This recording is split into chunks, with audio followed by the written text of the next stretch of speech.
Welcome to the Core Women Podcast, the place for women entrepreneurs, authors, and self-starters looking to build community and gain valuable insights through expert interviews with women at the top of their game.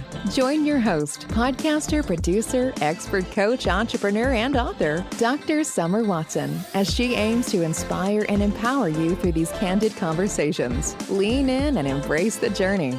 It's time to start the show. Here's your host, Dr. Summer Watson. Welcome to the Core Women Podcast, where we spotlight the voices of women shaping leadership through passion, purpose, and impact. I'm your host, Dr. Summer Watson, and today I'm joined by Rebecca Faust, alignment and leadership coach who helps high-achieving corporate women stop overperforming their way into burnout and start leading with clarity, confidence, and strong boundaries.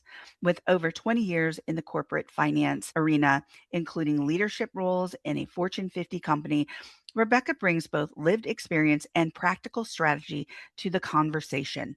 In this episode, we talk about what it really takes to move into senior leadership without sacrificing your well-being and how to lead in a way that is both effective and sustainable. Welcome, Rebecca. Thanks for having me. It is a pleasure. I'm so excited to have you here. But before we dive into your professional journey, if you could describe your life to this point in one word, what would that word be, and why is that word important to you? So I'm not a word gal, right? But I would choose something like experimentation or exploration or adventure, some combination of those three, if that's fair. Absolutely. Now, why? Like I learn by doing. Okay. So I have done a lot of, oh, I'm going to try this. Oh, I'm going to try that. I have taken courses for a master's in HR and then decided that was not it. I decided to do 75 hard because I heard people just talk about it and I was like, let's just try it. It's fine. I was working full time or part time, I should say, and took on an internship in the city while I was living in New Jersey because I was like, maybe I don't want to do the corporate thing. Maybe I want to do journalism like I originally thought. Like I just like try things. Adventurous. I absolutely love that because that opens so many doors. It opens new ideas for us. It opens maybe a relationship that we never would have discovered or been connected with if we didn't try something new and adventurous. So thank you for that why and those words. So, Rebecca, I'd love to start with your story. You spent 2 decades in corporate finance. What led you to shift from that path into coaching and supporting women in leadership? So I had always questioned, as I sort of highlighted in the word question you so nicely asked, I'd always sort of like questioned, is this what I want to do? Finance. I was good at it. I was great with numbers. I was great at solving problems for the company. I loved my teams. I loved a lot of my bosses. So I was relatively happy. But the higher up I went, the more I noticed that other people were like obsessed with what they did, right? Like I got on a phone with the data VP and he could have talked to me for 5 hours about the data warehouse and how it was organized and the project. And then I got on the phone with the reporting finance gal and the budget and she could have talked to me all night long about budgeting with the finance. And I was like, no, this is not the way that I feel about what I'm doing. I do love it, but I don't want to talk to you all day about that. I want to talk about the classes I'm organizing for my team. I want to talk how we started a book club. I want to talk about the one-on-ones and what we're doing to develop our people and how we're developing them and what we should be doing to develop them. Those are the conversations I want to be having. And so that was a big, like, oh, what am I doing here moment. Yeah. And then I hired a coach to kind of figure it out. I was pretty burnt out at that time as hmm well.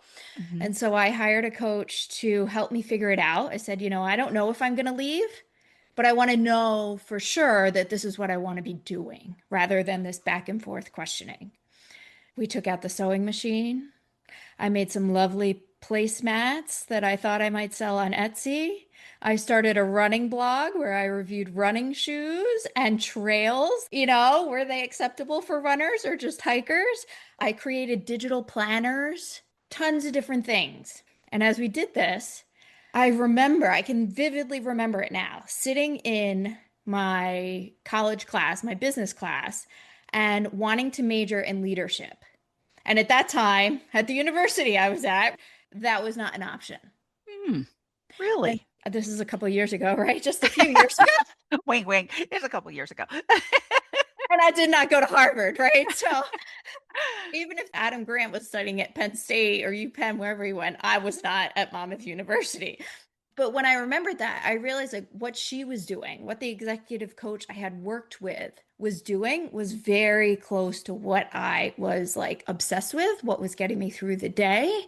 And that's how I decided that I wanted to get certified in coaching and pursue that as a probable career move. Awesome. Okay. I love that evolution because it really does speak to your adventurous side, your ability to, and your want to take chances. But it also shows your planning side. It says, I have one foot in, one foot out. You've probably had been there already for a while. And it's kind of scary to be in that position because it's an income, it's a way to take care of your family, yourself, all these different things. But at the same time, was it giving you the options that maybe something else could give you in relation to the time, energy, effort that you wanted to spend in A, B, or C? So you made a plan. Love that. And you started exploring some of the things that were of interest to you. And it came down to coaching. So you work with high achieving women who are often overperforming, like maybe you did once. What does overperforming actually look like in a corporate environment? And why is it so hard to recognize when you're in it? So overperforming, right, and high achieving, even because the two often go hand in hand. Key signs would be marching to the beat of perfectionism, because perfectionism can never be reached. We sort of know that, especially when we're talking to other people. But of course, when it comes to us, there's this higher standard. It obviously can be met for us. So the presentation, the email, the conversation, how we show up in board meetings, all has to be perfect. Mhm. Overperforming means typically less delegation than is ideal. It may not mean zero delegation, but it often means less delegation than is ideal and a lot more doing for our people. Even if we think we've delegated, we're still doing more for our people than sitting back and having them maybe make mistakes, take longer, figure it out for themselves, and sort of advise them along the way. We sort of ask them to do it, and when they don't, we jump right in and do it, as well as first to put our hand up, whether it serves our career or not, whether it's Mm. something that uses our gifts or not. It really comes down to being underpaid, right? You want to prove that you can do that next job so badly that you are taking on everything that you can to prove that you Yeah. can do it before you're actually even getting paid for it. Oh, those are good. That really does identify what you're calling out here. Perfectionism, high standards, overperformance. We've all been there. We know what that feels like internally, what that looks like externally.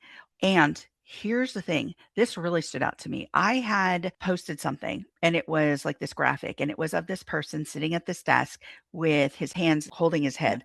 And everybody around him was giving him papers. They were giving him the phone. They were giving him spreadsheets. They were giving him a book. And so that person's like, I can't do everything, essentially. That's what the picture looked like, right? And so when you talk about that personal high standard, that overperforming, do you think a system is set up to perpetuate that? 1,000%. Right? So I think there's a corporate system, but I think the system actually starts way back, right? Hmm. When you're in preschool, when you're in kindergarten, when you're in fifth grade, seventh grade, all the way up, because you are rewarded for your results, right? The kid that does more, kid that helps out the teacher, that signs up for all the extra assignments or tasks or helping, whatever it was called back then, is Mm-hmm. always seen in greater light. Mm-hmm. Right. So it Mm-hmm. starts back then when we're just learning, like, oh, why do people like me? Or how do I fit in here? How do I not get kicked out of the tribe? Mm-hmm. It's instilled in us back then. Then we become 20-year-olds with all this energy and zest, and we are going to take on the world. We join corporate or whatever we join, right? Nonprofits are Mm-hmm. relatively the same, perhaps Yeah. a little bit worse because they have less money. Right. That's where I started. And I am nodding my head yes, because $10 an hour was not a living wage. Yeah. And the company, understandably, it is a business, is Yes. happy to milk you for everything Mm-hmm. you want to give. They are going to Absolutely. leverage that energy and zest and just over enthusiasm as much as they can. Yeah, absolutely. And yet, I will go back and say thank God for that experience because I had some great mentors throughout that. So that made it worth it. But I was also married, right? So it allowed me to take on a job like that where I wasn't the primary breadwinner because otherwise I would have been working 2 and 3 jobs Yeah. because at $10 an hour with a master's degree wasn't going to cut it to pay Mm-mm. for your education, to live, to rent, all that good stuff. But the experience was exceptional and the mentorship was exceptional. However, I had the energy back then and I had a partner back then who was able to balance that out with me living at that wage, right? So you're absolutely right. I love how you talk about the macro picture. It starts very early on because when I ask the question, I'm like, oh, yeah, corporate, let's get micro about this. Let's get really, but you're like, no, let's think about this way back when.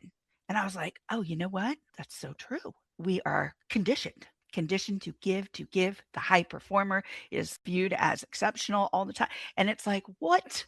And so we set up these systems for efficiency. We set up these systems for production. And so, of course, that manager, that director is going to look at you like, hey, you better perform because this goes up the chain. Your work ethic, your production affects me, affects the next guy, affects the next guy. That sets up that workforce, that system for perfectionism. I also think there's a little bit of like, well, I went through this and this is the way it is. And so you should go through this, right? Why are people complaining about working 12 or 14 hours? I had Mm, to do it. It's almost like when we're kids and our parents, right, are like, oh, well, my dad hit me or my mom, right? Like it was different, yeah, right. right? They didn't talk to me about their feeling, right? Because, yeah, my grandmother didn't talk about feeling like you didn't do it back then. But I think even in the corporate setting, there's a little bit of, well, this is the way things were, and you've got to pay your dues, or you learn by going through the fire, or whatever, again, the right phrase sort of is for that. So you segued straight into my next question perfectly. You talk about the difference between a fear based yes and an empowered yes. How can someone begin to identify when they're saying yes out of fear rather than intention? The biggest indicator is probably resentment. If Mm, you say yes and you're even a tiny bit resentful after, you probably said it from fear. Don't want to get kicked out of the tribe. Don't want this person to not like me. Don't want to let them down. Don't want to sacrifice my reputation. Whatever it is for you, right? We don't like the word fear, but ultimately it comes from fear. People pleasers. That's why they say yes, because we have to maintain our image. Don't want people to not like us. But the biggest indicator is, oh, do I feel resentment?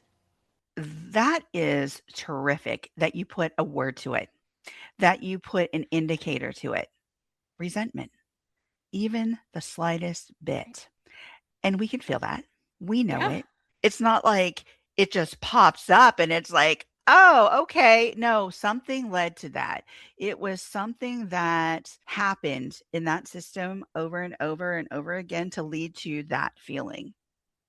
And it can be a yes that we're actually like we would make, right? Like I have dogs. I don't have kids yet. I've got dogs. I have to take care of them. I know I have to take care of them. I say yes to taking care of them. And sometimes I resent it. not Yeah. because of the dog, but probably because of what else is going on, right? I've said something overextended myself, Yeah. even though I really want to be a good dog mom.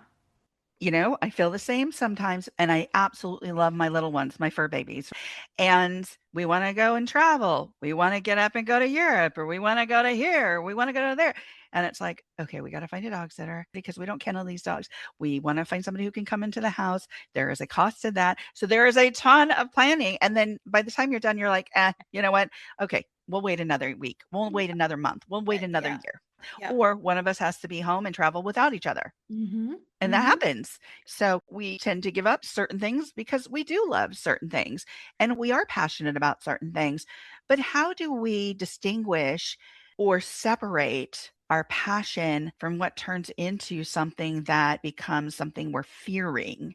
Like you had mentioned, it's that trigger that, okay, I'm kind of resentful now to the point of I need to move on or I need to fix this in some way. And some people don't know how to fix it. They don't know how to move on. They don't know how to take the first steps to understanding movement towards a better situation.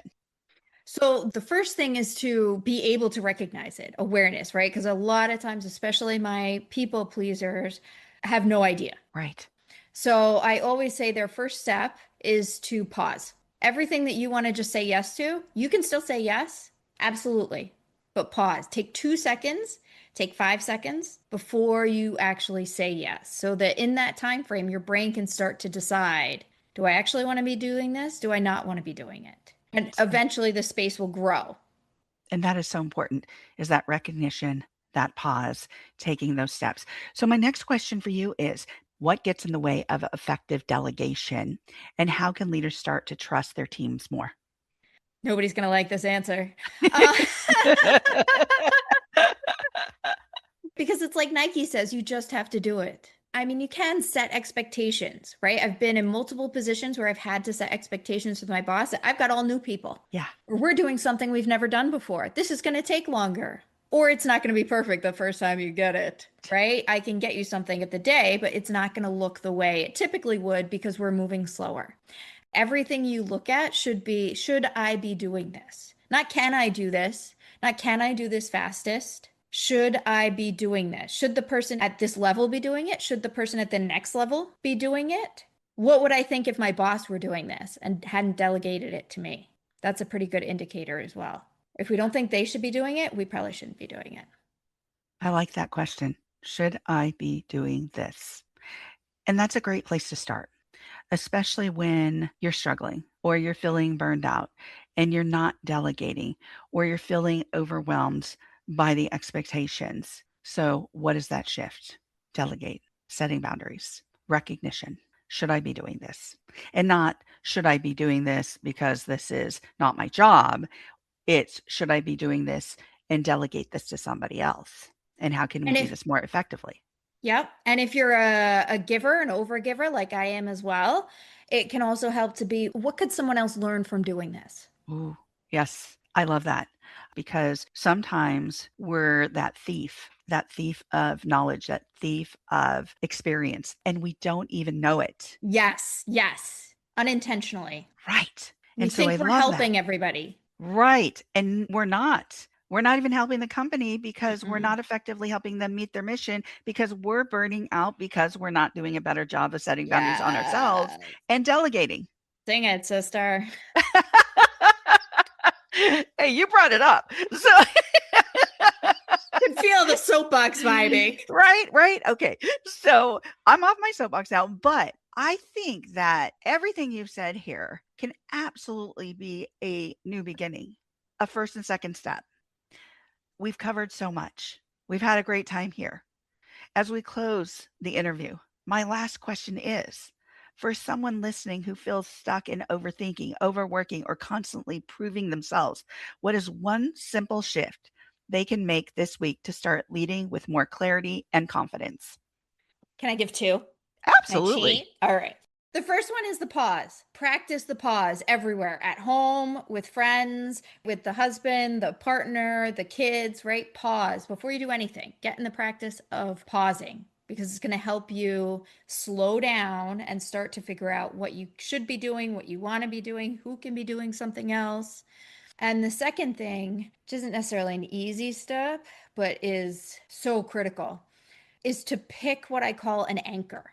Your word of the year can be a value that means something to you, can be how you want to be showing up or what type of person that you want to be. Could even be, oh, my boss checks out at 4 o'clock all the time and he's already getting promoted. It can be a person that you're trying to embody, but something to anchor you so that when you're making decisions, you can go back to, okay, does this embody the value, who I want to be, what I want to bring to everything, what I want to stand for? Because that's going to help you, A, say yes and no. But even when you say yes and you're like, God, I wish this person wasn't asking me this.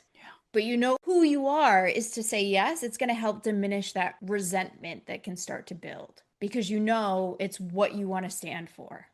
Those are great tips. The pause and the anchor. Thank you, Rebecca, for joining me on the Core Women podcast today. Thank you so much. I had so much fun talking to you. It was a blast. You can connect with Rebecca Faust on LinkedIn, Facebook, and at moreispossiblecoaching.com. Thank you for joining us on the Core Women podcast with Dr. Summer Watson. We're so glad you're here and would love to connect more with you. Find us on Instagram, Facebook, and YouTube at Core Women and on Twitter at Core Women 1. For more about Core Women and Dr. Watson, visit corewomen.com. Want more support and resources for amazing women like you? Great! Join Dr. Watson and Jen Fontanilla at the Life, Love, and Money Collective, a Core Women production that aids in understanding the key traits that might be getting in the way of living a life that you are absolutely passionate about. Connect with Summer and Jen and find out more at thelifeloveandmoney.com.